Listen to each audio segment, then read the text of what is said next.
Hi, I'm Michael Laron, author of Be a Writing Machine and Mental Models for Writers, and you're listening to Genretainment.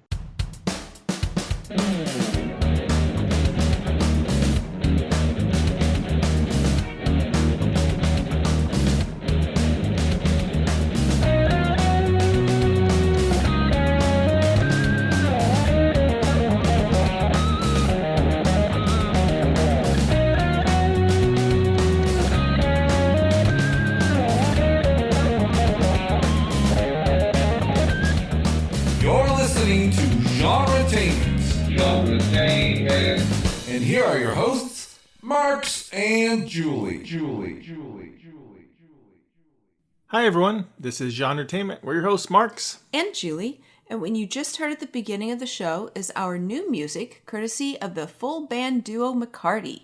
You can find links to their YouTube channel in the show notes. Before we get into this episode's interview, I do want to mention an anthology that I had the honor of taking part of. My new science fiction comedy short story can be found in the anthology Like Sunshine After Rain. We'll put a link to the cover reveal page, which has more information and pre-order links if you're interested. The book is packed with short stories, poems, and essays. And the cover looks amazing. Yeah. And the proceeds benefit the Leukemia and Lymphoma Society, which is a great cause to support. And I know I might be a bit biased, but I thought it was a very brilliant sci-fi comedy short story. Yeah, I look forward to seeing what people think. So I want to thank Heidi Ruby Miller for editing and organizing the anthology. Mm-hmm. We actually plan to have her on the show in the near future. Now, today's episode was a lot of fun to record.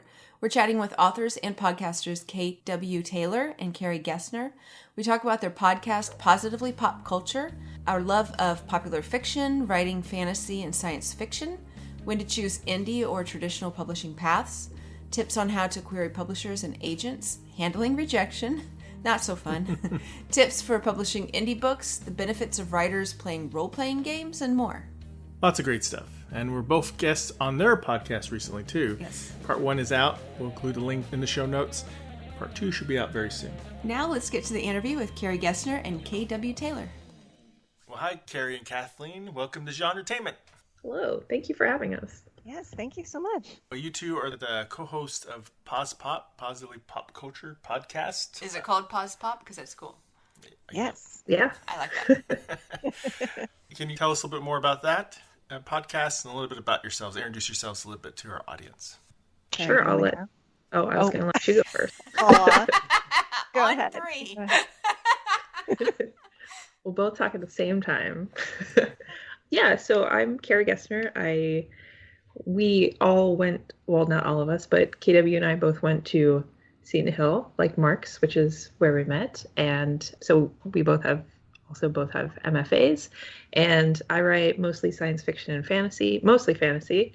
And I think that I sort of wanted to start a podcast. And then I was like, hey, Kathleen, do you want to start a podcast with me? And she said yes. And and we've been going strong for like a year and a half now. So it's a lot of fun. We just try to talk about any sort of pop culture stuff that we're digging, and we try to, only talk about the things that we really like. Obviously there are aspects of some things we don't like, but we try to be mostly positive. Yeah, exactly. And yeah, I'm Kate Taylor, and I write mostly science fiction, fantasy, and I write some horror as well. And I distinctly remember that Carrie came up with the idea for this podcast at Pulp Fest, which was a convention in Pittsburgh for pulp fiction. And we were sharing a sales table, and we were like, yeah, that sounds great. And we workshopped it that weekend. And I think we were recording either that next month or very shortly thereafter. Oh, that's neat. That's awesome. That is a really good origin story. I'm sorry, but like at the Pulp Fiction convention, that's neat. I like the name Pause Pop. Yeah. How'd you decide on that name? Combo name. We had to workshop it for a bit. Yeah. I think we sort of had a Google Doc, and we were putting ideas in there, and there were some. Kathleen's husband Tom would nix a few. Yeah.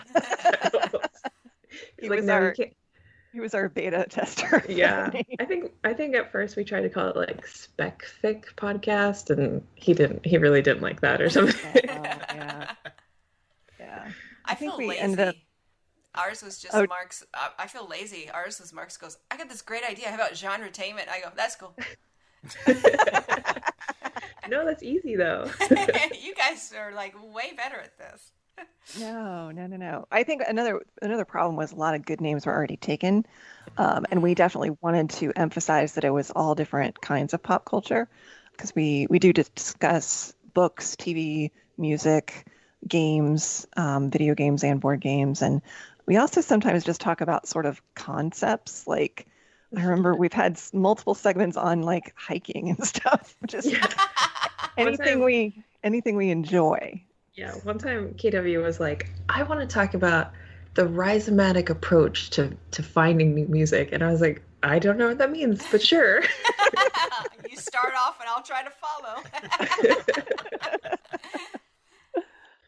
We do mostly discuss things a little bit uncritically. I mean, we'll get into like some more like scholarly interpretations of stuff, but it has to be something that we like and that we're not feeling ashamed for liking. And occasionally it's been a case where we plan a segment and then we get more into the thing and we find out we don't actually enjoy it that much anymore. So we've had to either switch gears or like say, well, we were liking it in the beginning, but we don't like it so much anymore. So that's been a challenge. Talk yourself out of it while you're covering it. Kind of, yeah. But again, like if we consume something, like if we go see a movie or read a book and I'm always personally thinking about, is this going to be a good segment for the show? But then if I don't end up liking it, I just don't even propose it, because it's all about what we like. So, yeah. Well, yeah, I like that aspect, because we talked about Marks and I have always watched Supernatural, but Supernatural fans are so loyal, but they're also known for complaining a lot. And they even did that in a meta episode. They were like, someone wrote books called Supernatural about these guys. And they were like, yeah, there's all these fans online. He goes, but for fans, they sure do complain a lot. And they actually put that in the show, you know. They complain because they love. They love, I guess. But like, you know, I didn't really enjoy getting online and following some of the fan stuff because it was so negative so often. It's like, are you sure you like this? Like, why are you complaining so much? That reminds me of when I was at DragonCon, there's a panel with some of the cast from Star Trek Discovery in season 1. And, you know, it was that show when it started, it was very controversial with Star Trek fans. And so, and I noticed there wasn't a lot of people in there compared to some of the other Star Trek ones. And they were very negative about their questions. And then the guy who plays the main captain in season 1 was just like, so do you guys like Star Trek?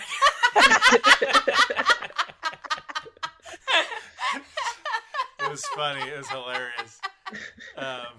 That's a show that, you know, it was rough for us, but season 3 was amazing. It was a little rougher, and I don't know, first season, and then it got good later in the first season. The second floundered a little bit. Third season, it's one of the greatest things ever. That's not the first show. Legends of Tomorrow started out as one of the worst shows I've ever seen in my life. Yes. Until the third or fourth season? For me, it was third. Yeah. Third. It was brilliant. For me, it's third too. It's absolutely brilliant because they finally figured out, okay, don't take ourselves seriously, be ridiculous, go with it, and it works. Yeah. The first 2 seasons were miserable. I was like, I'm not watching this show. It's horrible. And then it's so hard. The third season's great. Yeah, it's so hard to get people into it too, because I'm like, this show is amazing, but not until season 3. Right, so just don't watch the first 2. Just start on 3, you know? Yeah. 3. I'll fill in the background for you if you just start on season 3. Yes, exactly. Yeah, I just love the stuff they do in Legends of Tomorrow. Yeah, but there's been a lot of shows that I'm always like, ignore the pilot. It's not as good. So if you get through the pilot episode, starting with episode, that happens a lot too, because they make pilots and they make them like a year in advance and things are different. Yeah. And then they make changes, you know, so. Not as much anymore. That's changed a little bit. Yeah, but it's they used changed to be some. dramatic. We used to have a recurring segment. We haven't done it in a long time, where we would go back and either watch or rewatch a pilot of an older show. And often it's a case of, okay, based on this pilot, would you keep watching it? And I don't know have we actually kept watching anything that we did that way? I don't think so. I don't That's think so. a brilliant idea. I love that because you forget Yeah. how much something changes when you've been watching it a while. Yeah. Mhm. Actually, no, I kept watching Community. I did a Community rewatch after we Oh, watched right, it, but the pilot was awful. And yeah, it I just think you're more forgiving, so most of the time I'm like, no, I really didn't like that. I'm not going to continue. I'm like you. Mark's is the one, he's a lot more forgiving usually, and I'll be like, no, I hated the pilot. I'm not watching this. You know, and he's like, give it a chance. I'm like, no. And so then he knows how to do it. He'll be like, fine, then I'm going to watch it sometime without you. And then it's like on the TV, and I'm like, okay, fine. I guess I'll keep watching a little bit of it. It's not quite as bad. I work with everything but American Horror Story. She won't watch it. No, I won't watch that. But yeah, like we watched like Will and Grace reruns, and the pilot of Will and Grace is Oh my very God. different from the rest of the episodes. Like you can tell they're like, Oh, "Let's Jack, change this." like the really flaming Jack was like, how does people know that I'm gay? Like he's trying not to be noticeably gay in the pilot, which is hilarious.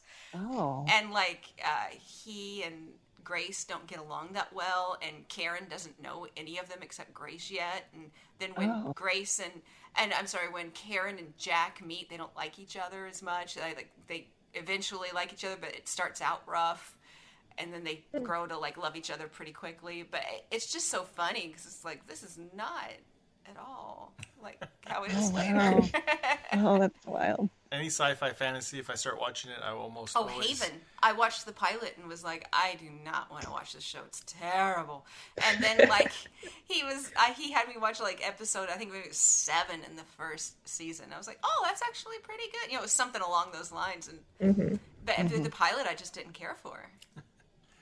Now, one exception is that Netflix show Another Life, right? Oh, God. Yeah, I that's wanted to like horrible. that show so much because it had... tried watching it. what's her name? Katie Katie Sackhoff. Sackhoff, yeah. And it has the guy Taylor who plays Superman now. Yeah. Well, like I Superman and yeah. Lois. loved him on Teen Wolf. He was great. And then the girl that played a gypsy on Flash. yeah, she was in there. I mean, the cast was great. God, that was a horrible waste of a show. I couldn't. So I watched like the first few episodes, then I skipped a few episodes, and I skipped again. And then I got to the end. I'm like, does it get great at the end? And I'm like, No. it's a little bit better, but I don't think I want to go back and watch the rest of it. Oh, that's too bad. It really is a shame. You feel bad for the actors because you know they're capable of doing so much better. Oh yeah, you well the know? production quality was great, and Yeah. the actor who script. plays the hologram character is amazing. I thought, Yeah. and it's just if it ain't on the page, it ain't on the stage, right? yeah, But that's a neat idea that you guys do with the pilot. I like that a lot. yes, I think that's What great. other stuff do you do that's maybe a little different? Um, Although everything That you do was is kind of different, one of- considering you do yeah. everything from music to TV. yeah, I mean, hiking. I think we try to break up the kind of things that we're talking about, and also to not only talk about newer stuff, but to talk about some older stuff too. Just kind of like whatever we're into right at that moment. And we do have a lot of guests on and give them space to kind of, if there's like one specific thing that we're talking about, we try to make that either the whole show or a lot of the show. But I think we have a circle of associates who are also like authors and or academics, and so I think that helps make the discussions kind of rich. We understand storytelling and we understand analysis, and I don't know. Yeah, we like to have some writers on and talk about their creative process and things like that. And recently we did one of my favorite episodes. Well, it was 2 episodes. We split it up, but we talked about The Haunting of Bly Manor and The Turn of the Screw, which it was based on, and other adaptations of it, because there have been a ton. And we brought my friend on, Erin, who has a PhD in literature. I was the only non-PhD in that conversation, so that was a little bit intimidating. But but we got more into the like analysis aspect of that. But sometimes I talk about stuff and I'm just like, I don't know, this made me feel really nice and I liked it.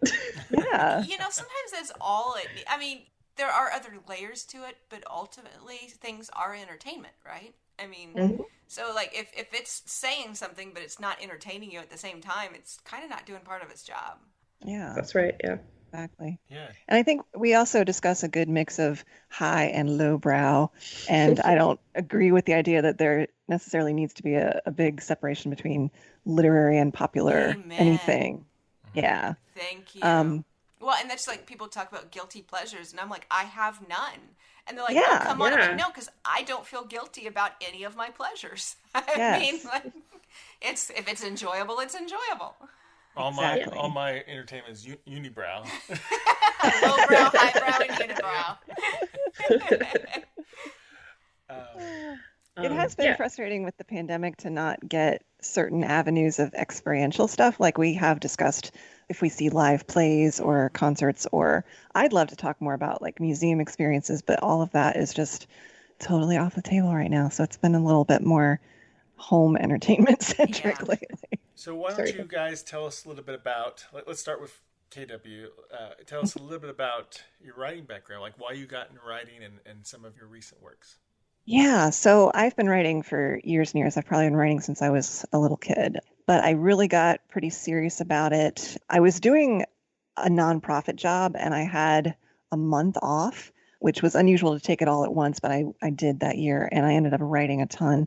And I just decided I really need to continue pursuing this. And so I went and got a master's of English literature and not with a lot of creative writing in it. And then I ended up after a while teaching college English, but I wasn't still getting that creative element. I did some freelance newspaper writing and stuff.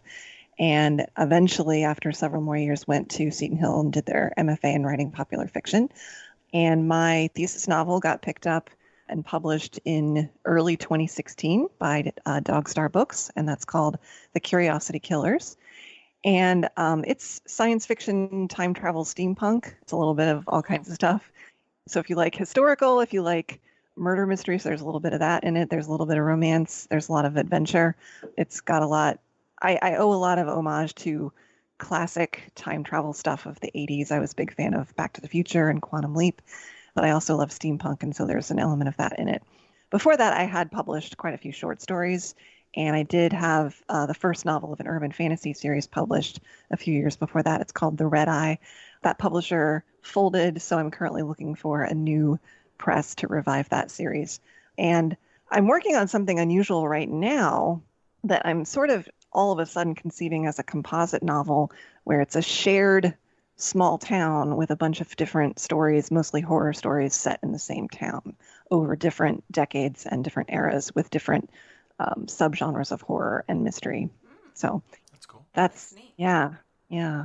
So I just do a little bit of everything.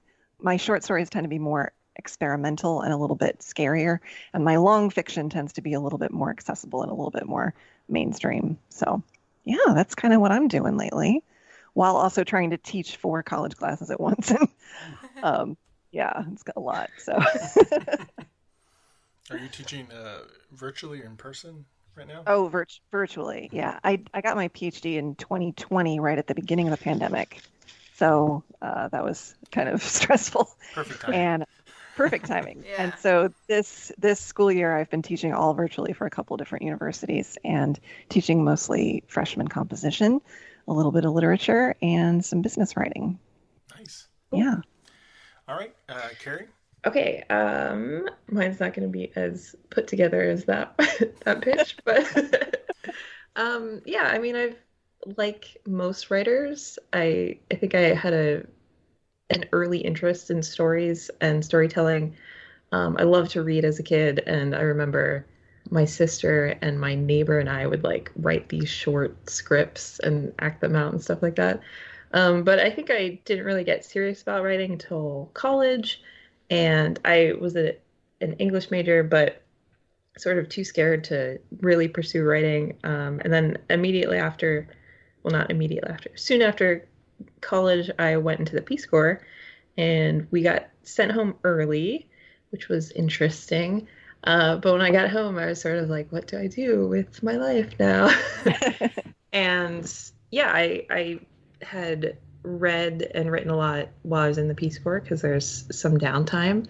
And I just decided I really want to pursue something that I love, and I was developing a love of writing. So the Peace Corps, when you come back, They have some agreements with different grad schools where you can get some financial help with their programs. And there were 2 English programs, and one was in Georgia and one was at Seton Hill, which at the time was sort of in my backyard. I was from southwestern Pennsylvania, and I sort of applied on a whim, and I got in, and luckily I was in KW's class, so we had a lot of fun. And after that, I really developed that love of storytelling and writing in grad school, and finished my first novel there, which was my thesis. And I self-published that in 2016, so a year after I graduated. And since then, I've tried to start a small press called Skyforest Press, but I got very busy in my personal life over the past couple years, so it's fallen by the wayside a little bit, but I'm looking to revamp that and get more into that. But I've published a few novels, had some short stories published in other things, mostly fantasy. I do a little bit of sci-fi. I love other genres, and I'm sort of experimenting in some other genres right now. But for right now, focusing on fantasy for the novels. Awesome. Great. Hey, there's worse things in the world than having your personal life pick up and be pretty busy. I'm like, more power to you, honey. Good for you. See, both of you dabble a little bit in both hybrid and traditional. What do you, when you do a project or when you're thinking about a project, at what stage do you think about whether you want to do this indie or you want to do this traditional, or at least try one or the other? And why do you lean one way or the other for a project? I know for me, since I haven't done as much indie as Carrie has, but I've gotten a little bit more into that. A lot depends on how experimental or strange the work is. I self-published a short story collection, and actually I did a couple of chapbooks first and then compiled all the chapbooks into one full-length short story collection. And I knew those were some of my darker, weirder stories that were a little bit harder to market to a specific publication. And I felt like they were similar tonally, and I thought they would go well together in a collection like that. And when I'm thinking about full-length novels that have a little bit more of a sense of adventure, or I think of them as a little bit more, I don't want to say wholesome, but like if they just feel a little bit more like audience friendly of a wider swath of audience, then I tend to start looking at publishers. And I'm fortunate to know quite a few small presses, like the editors and things. And I sometimes will start to think this would be really good for, this person. I think I might want to tell them about it as I'm working on it or whatever.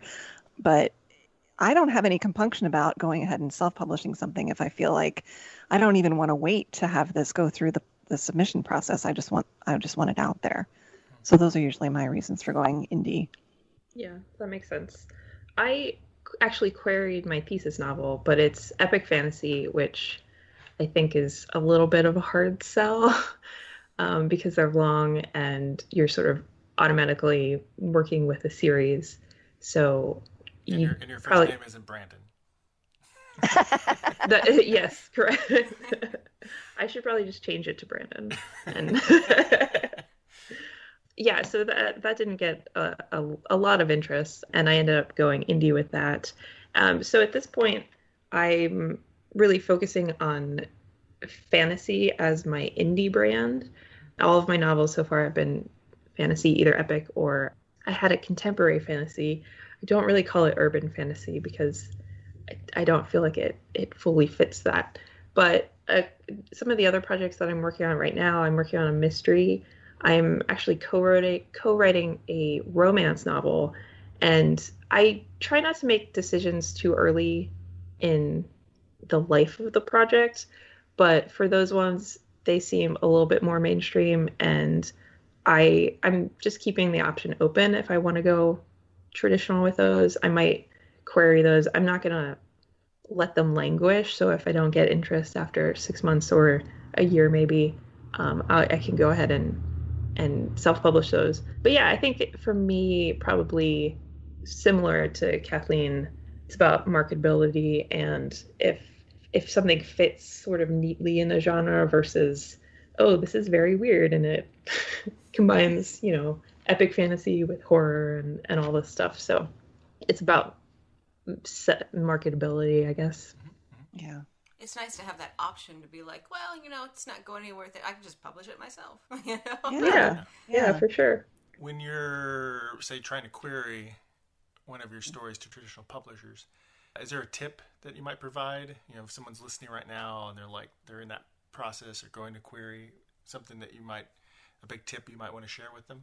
Well, I always have like a set query letter that's really adaptable. So get one that works and like have people look at it before you start using it. But then once you have it, it can be sort of a template that you then just sort of fill in with the basics of, dear editors, my name is blah, and this is my blah, and it's X words long, and it's not been sent anywhere else. And they don't need like a ton of information from you. It's especially if it's just a short story that you're querying. I've done so many short story queries over time, and it's keep it simple, keep it short, keep it direct, but also don't, do mention publication credits if you have them, especially recent ones, and don't be afraid to brag about yourself a little bit, but also sound humble, professional, collegial, polished.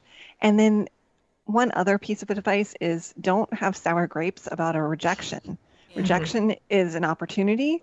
And I have lately been seeing a lot of people on public social media complaining when they get a rejection, and just their whole Twitter feed is just, I'm awful and literary magazines are scary. And it's like, dude, if they looked you up, that's, don't be like that. That's really unprofessional. If they were ever if they turned you down now, but were like, well, that person might have something. We'll keep our eye out for him later. But they see that, they're going to go, nope, don't want to work with them. You don't want to burn that bridge, right? Yeah. So.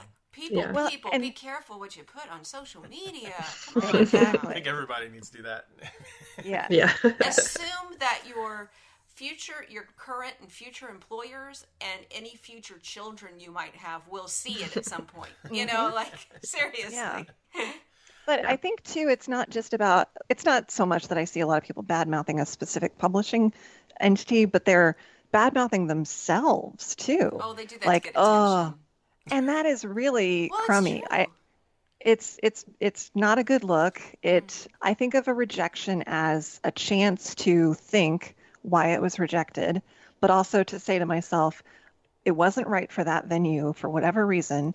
And what can I do to either find a better venue or turn this into something different, which is what I kind of inspired my current project. But I just it's not personal. 9 times out of 10, like probably even higher, like 9.5 times out of 10, a creative writing rejection is in no way personal. Right. Mm-hmm. And even if it is, just pretend it's not, because it's just about what they have space for, what fits in their publication, and timing probably. So just let it go. Yeah. Well, it really comes across as unprofessional and immature, I think. But honestly, I think most people do it for attention, because if they go, oh, I'm horrible, then they get 100 people going, no, you're great, I love you. Yeah. Smiley face, heart emoji. I think social media has brought that out in some people, It really has. It's really encouraged some of the lesser versions of ourselves. Yeah. But it is an opportunity. There's so many small press out there to explore. So you have so many opportunities to explore. I mean, it doesn't have to be the big publishers. It's not like if the top 3 reject you, oh, I'll never publish anything ever. Yeah. Mm-hmm. I think that some of the mindset is that they've got to be published by something super, super big or quote unquote reputable. Or I've had some of my most fun experiences both in creative and in academic writing with strange publications that I wouldn't have sought out if I hadn't just thrown something at the wall and seen what happened. And also, like when we used to do filmmaking with casting, someone could come in and we're like, man, that was a great actor. They're not right for this part, but it's so I guess it's a rejection for this particular role. But we're put them at the front of the file. We want to call them next for this other thing. They'd be perfect for. Yeah. But now if they go on social media, they're terrible. Yeah. And now you're at the back of the file, But it's just like that when I was on the other side of it and sometimes having to hire people or not hire people for something, That's when I really could see, oh, you know, it really is not personal. Because sometimes you might just not be right for what we're looking for right that second, but you could still be awesome. Yeah. Yeah. Yeah, I think it's really hard to keep in mind how subjective writing is, because it does feel personal when you get a rejection, but everyone likes different things too. And just because they might not have liked your work doesn't mean it's not good. It just means, you know, it didn't fit with the magazine, or it wasn't to their style or something. And you could find a really great home for it elsewhere. Or they might So have I think- liked it, but it wouldn't fit in. Like, well, we need this one kind of feel, you know, this one thing to slide into this slot. Yeah. And as much as I like it, if I put it in with all this other stuff, it's going to stick out like a sore thumb and it won't really work. But, you know, it doesn't mean it's not good. It's just not going to fit in this slot I need it to right now. But now they've seen your name, and then maybe next time they'll remember it. And Yeah. That's true. Yeah. Which is why the follow-up of that is don't write back after a rejection. Do not, unless people they do ask that? you to. Yeah, oh man, people do that. People will, if they get rejected, even if the rejection is kind, people will reply and say why, or they'll slam them. And I've not usually gotten a lot of negative rejections, but I have gotten it once years ago. I got one negative rejection and I just ignored it, deleted it, moved on. Most rejections are written in a business-like way. It's a form. And if they ask for more from you, you can reply. But if they don't, do not write them back unless you're submitting something brand new for a different submission call. Wow. that's Yeah. what I've been doing a film festival, directing at a film festival, and most of the time, you know, when they don't get accepted and stuff, it's, you know, they just don't get accepted. And but once I've had a few times where someone comes back and goes, well, why didn't it get accepted? I understand. Can you tell me? I'm like, dude, for one thing, I'm too busy to like tell you and critique everything about your thing. You know, it's like, you know, I got a lot of other people I got to work with. And there were times where he liked something, but he was trying to put together these blocks of films. And there had to be kind of like a theme that kind of went through it. And this isn't going to fit anywhere, or it's too short, or it was too long, and it didn't mean it was bad. It was a good short film. It just wasn't going to work for, you know, what he needed at the moment. Yeah, and then no matter what I tell that person, they're not going to be happy with that answer. So Yeah. I mean, rejection's hard for anybody. Yeah. But never do anything like just immediately out of just a knee-jerk reaction that you can't take back. No? Yeah. That's a good lesson for life in general. What I always tell people if they get bummed about reviews and stuff, is like, just remember it's art. Art is you know, open to everybody's different lenses in life and stuff and what they like. There's not a single story in this world where you'll find 100% people love it. Right. Like even Star Wars, no matter how much it sells, there's still a high percentage of people in our world that don't care for it or have never watched it. Well, there have been times where like we've tried watching a movie or a TV show, and I'm like, look, I can tell you, yes, the cast is good, they're acting well, I can tell the cinematography's good, the writing's good. I just don't like it. I can't tell you why. It just doesn't speak to me. Now, I'm not going to say it's bad, because it's not bad. Right. It's not. I mean, I can tell, objectively, I can tell a lot of work went into this. These people are very good at what they do, but it's just not my thing. And that doesn't mean it's bad, and doesn't mean there's something wrong with me. You just can't like everything. Yeah. You literally cannot like everything. No. You can't watch everything. You can't watch everything. You can't read everything, and you can't listen to everything. And it, sometimes something just doesn't speak to you, and it doesn't mean it's bad. So, Carrie, I don't know. Do you have a tip? Did you say anything, or? I did not. I'm not sure people should take tips from me about querying. I would like to.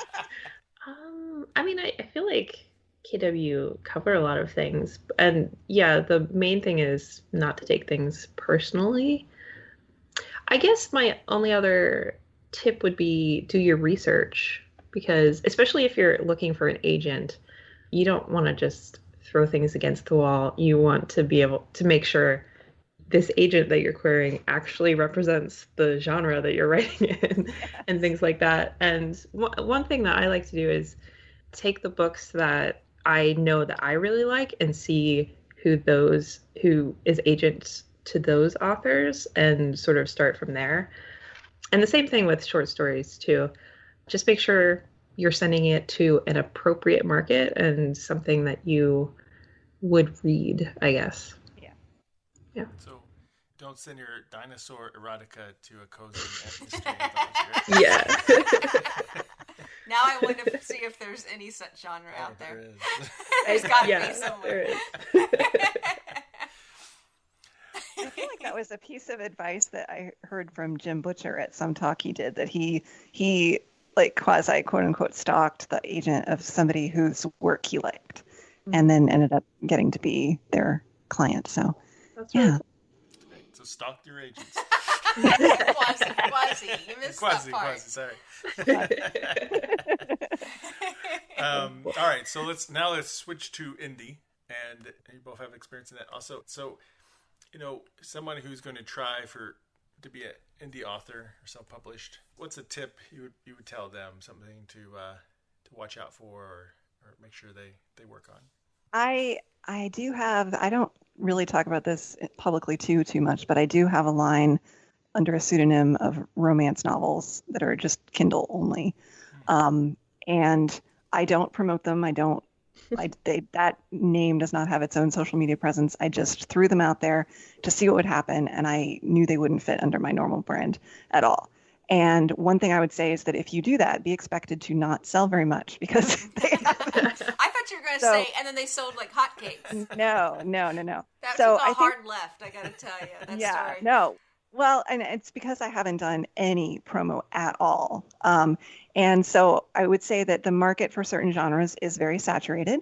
If you want to self-publish and become really big in a popular genre, you do have to do a lot of work to promote it and promote that brand. And I think if I did do that, they would do a lot better, and that's fine. But don't expect it's going to be this auto moneymaker that you can just then sit back and watch the coin roll in, because it's not going to. Right. So yeah, regardless of how popular the genre is. I wonder if some people are out there thinking, all I have to do is publish a few books and I can be independently wealthy, because it doesn't really work that way. I think in the early days of Amazon, there were a few people that did that, at least in the short run. Yeah. And yes. Not anymore, because they got so much competition. I was going to say, there's just so much out there. I mean, I shudder to think of how much great stuff is out there that I'll never find. Oh, there's tons. I mean, it's just sad, but that's just the reality. Like, you would probably absolutely love it, but you may never find it out there. Mm-hmm. Yeah.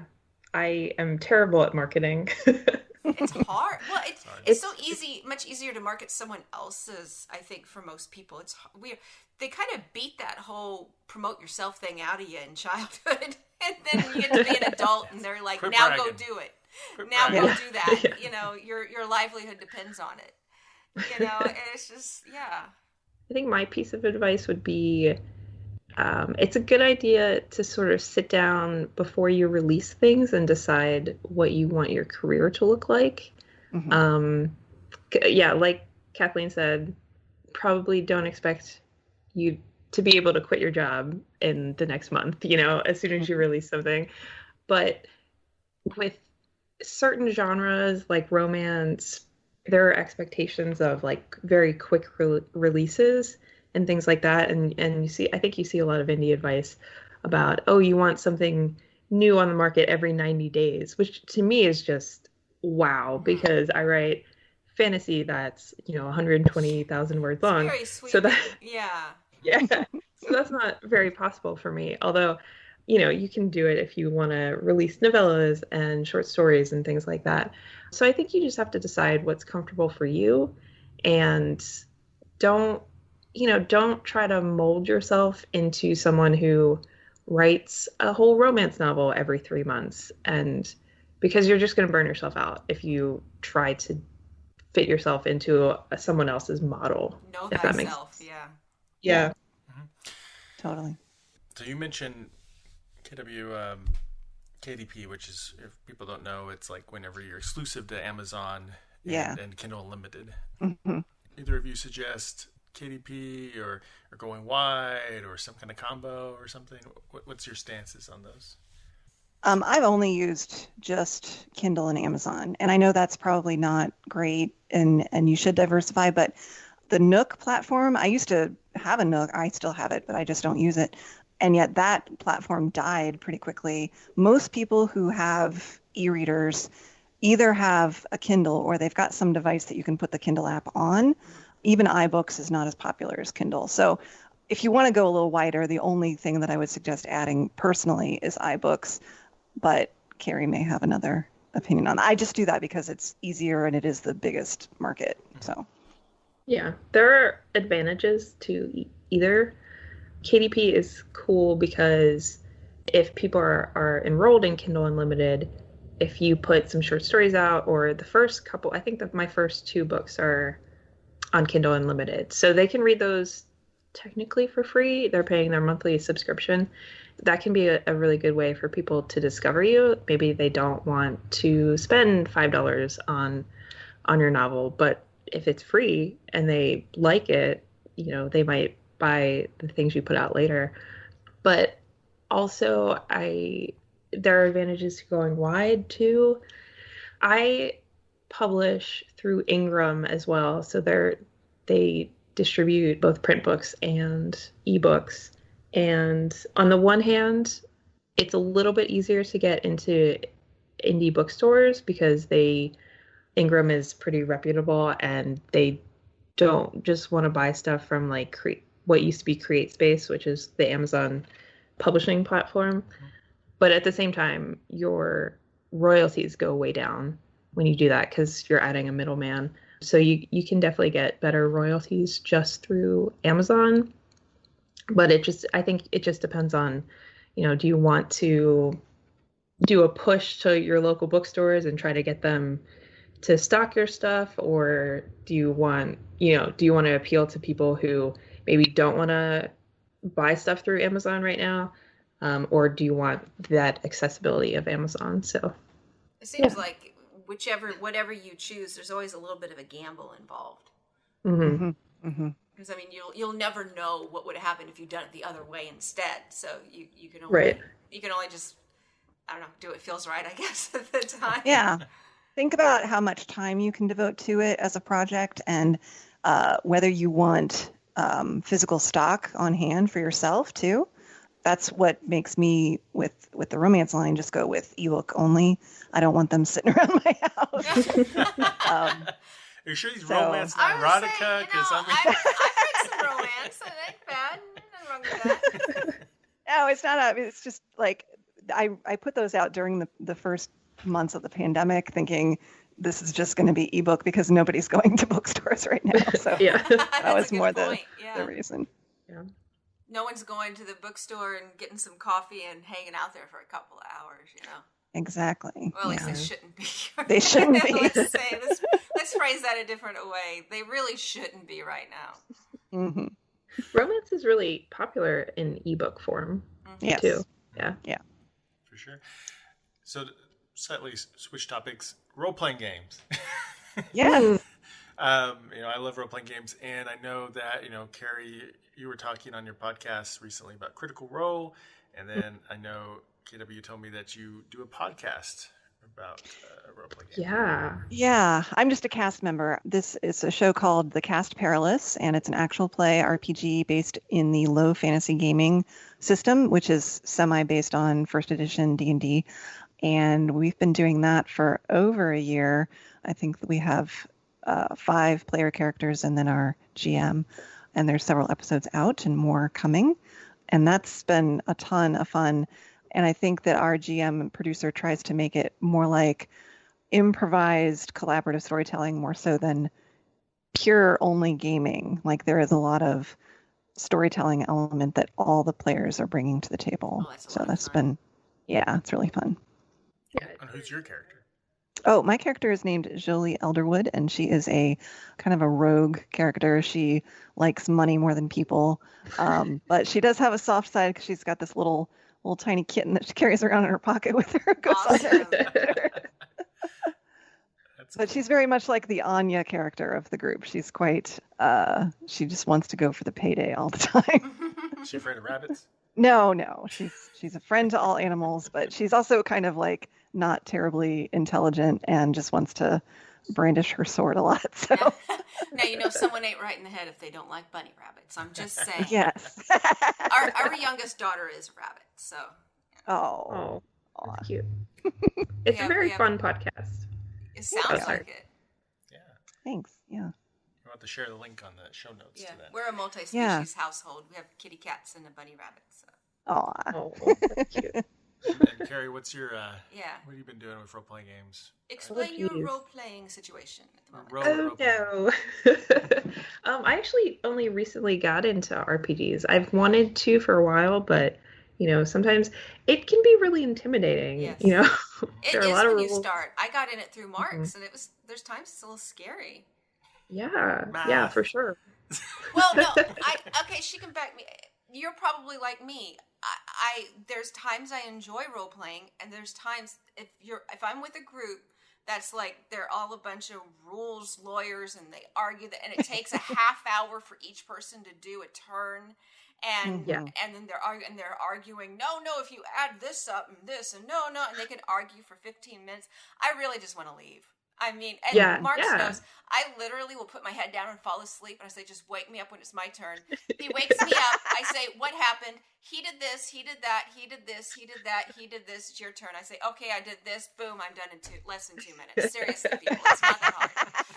Yeah, no. If you were in a real life crisis, you all be dead. Yeah, see, you all are completely useless. Like, I in 2 minutes, he recapped what they all did in the last 45, 50 minutes. And then I decided what to do. I rolled, figured it out, and we moved on. Yeah. So exactly. those situations, I don't enjoy role-playing. If it's one where it's not quite as rules heavy, you get to enjoy your characters and tell a bit of a story, and people are more cooperative and not like trying to screw people over, then it's a lot more fun. So I'm assuming you're probably a little bit like that too. I am. Yeah, I love the cooperative aspect of it. My old roommate got me into Critical Role, which was really fun. I like it from a storytelling aspect, but at the same time, as I was watching it, I was learning more of the rules, which is really cool. And then I actually, at the beginning of the pandemic, I was like, I really want to play D&D. Like, I'm just putting together a group. So, and I'm one of those people who has to be like really comfortable with the group if I'm playing a game. I don't like playing with strangers. So I asked a couple of my friends who were also new to it. So it was sort of a like, okay, we're all going to come together and like learn how to play, and there's going to be no pressure. We're going to ask about rules all the time. It's like, how do I do this? How do I do that? And my friend Erica DMs for us, and she's been playing for longer, so she can kind of guide us through those. And I think she lets us fudge some stuff. As it She's should like, be. oh, yeah, she's like, yeah, I'll let you do that. So it's definitely more about having fun, and like right now in the pandemic, it's about human connection as well. Yes. It really is. I'm having trouble getting into it more on the computer like that.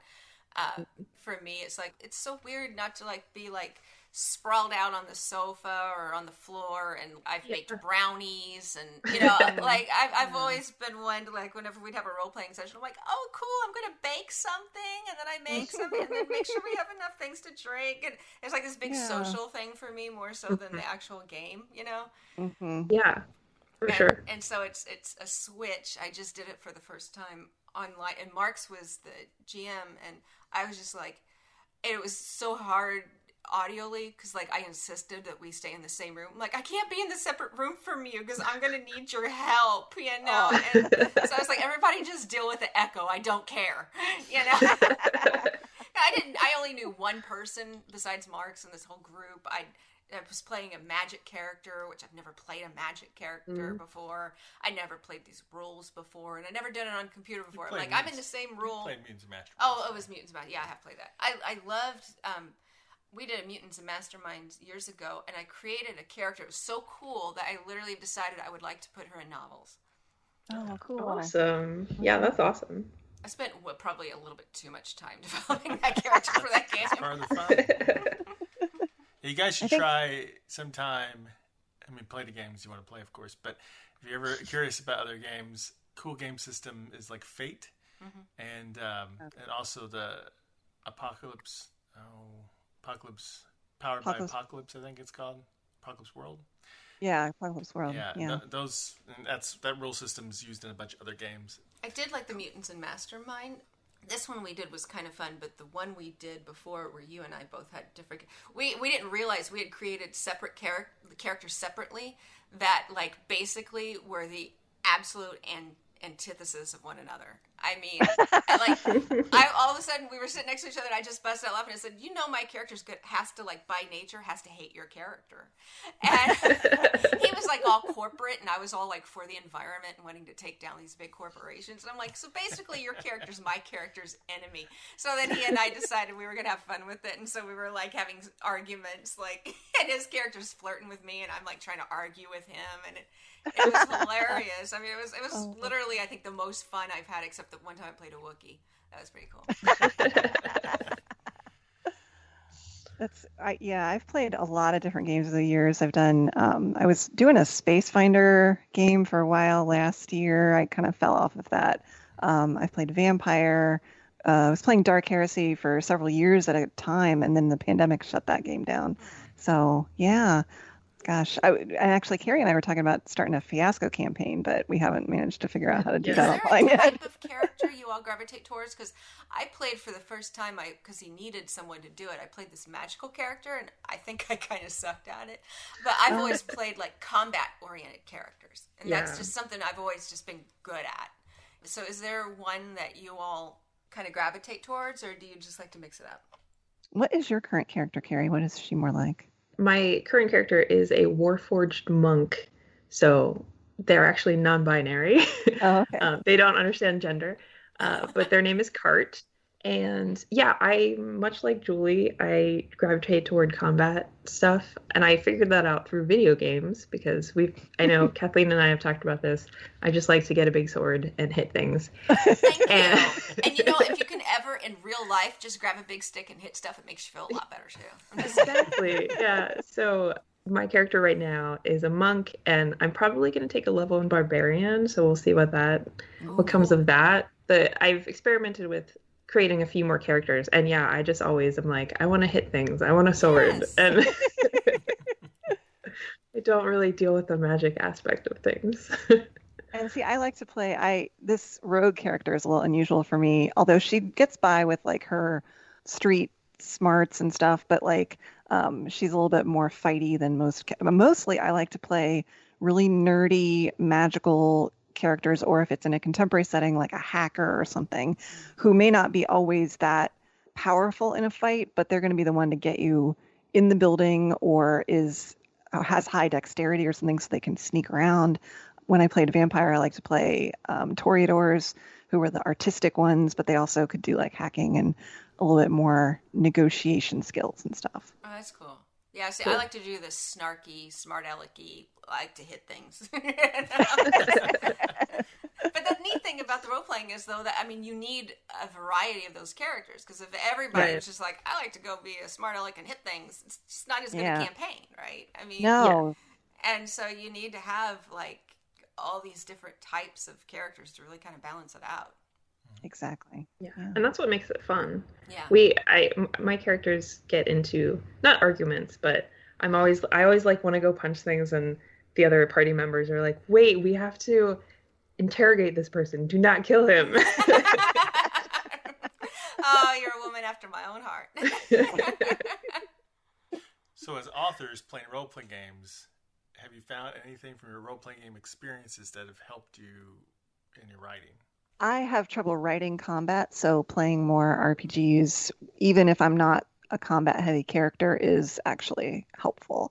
And yet you want to make sure that your fight scenes, if you have them in your book, don't read like there's dice rolling on the side of the page. I've read fantasy novels that seem like, oh, you're just writing down your RPG campaign. That's not neat. So it's okay to be inspired. You just don't want to copy it. Yeah, you don't want to copy it. So I think that plays into it. But I also think the reverse happens, where I like a much more story-driven gaming experience than some people do. So if it is too fight heavy without a lot of plot, I'm like you, Julie, and I'm like, ugh, I'm going to go knit over here and just tell me when it's my turn. I like the fighting, but I Yeah. like the balance of the fighting and the storytelling, but I just like to keep moving because if Exactly. if people are just going to sit around and argue about rules and math, it's like, oh my God. Yeah. I'm the Get same back to way, yeah. something happening, or it's a case where the party is too big. Yeah. And that really makes it take forever to get around. Like if you have your initiative board and it's going to take you 20 minutes to get to your second turn, I'm going to be in my phone, or I'm going to be knitting, or just like texting someone because I'm not engaged. So yeah, it just needs to move a little faster. You're much more productive. I just fall asleep. Hour nap.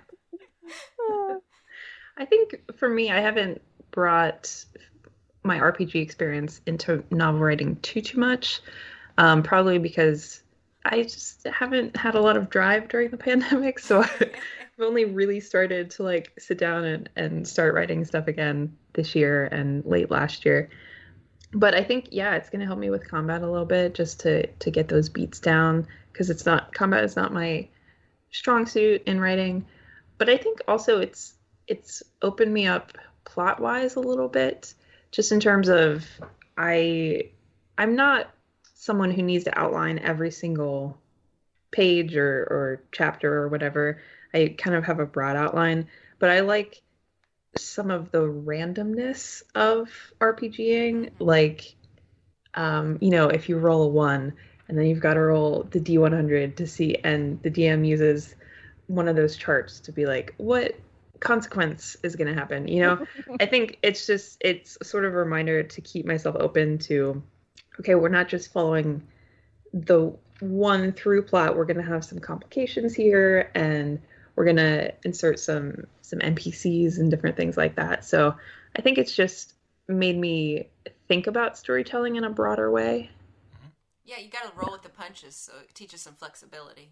Yes, yeah. Roll with the punches. Yeah. I totally meant to do that. All right, well, awesome. It's been great talking to you both. Yes, Yeah. Thank you so much. Yeah. Thanks for having us. Yeah, thank you for being on. But before we go, though, tell everybody where they can find you online. You can find me at carriegessner.com, and I'm at Carrie Gessner on Twitter and Instagram and Tumblr, which I don't use all that often. But yeah, I'm always available to chat about cool pop culture stuff. And I'm on Twitter at KWTaylorWriter, and my website is kwtaylorwriter.com. And you can also find our podcast has its own Twitter account. Is that? Oh, yes. I was going to say, don't forget Pause Pop.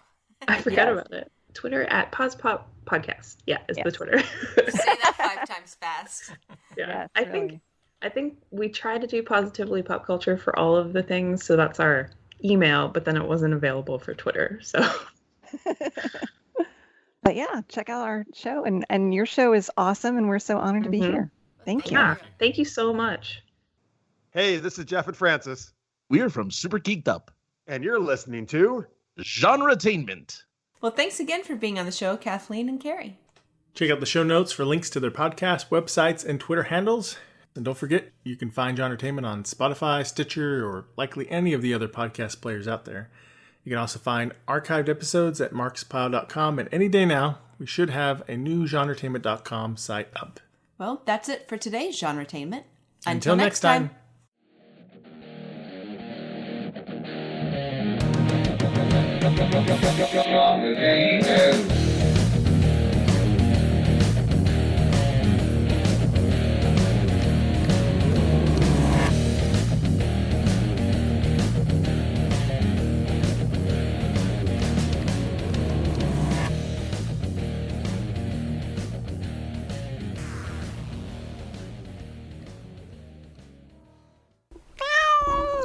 Bad monkey.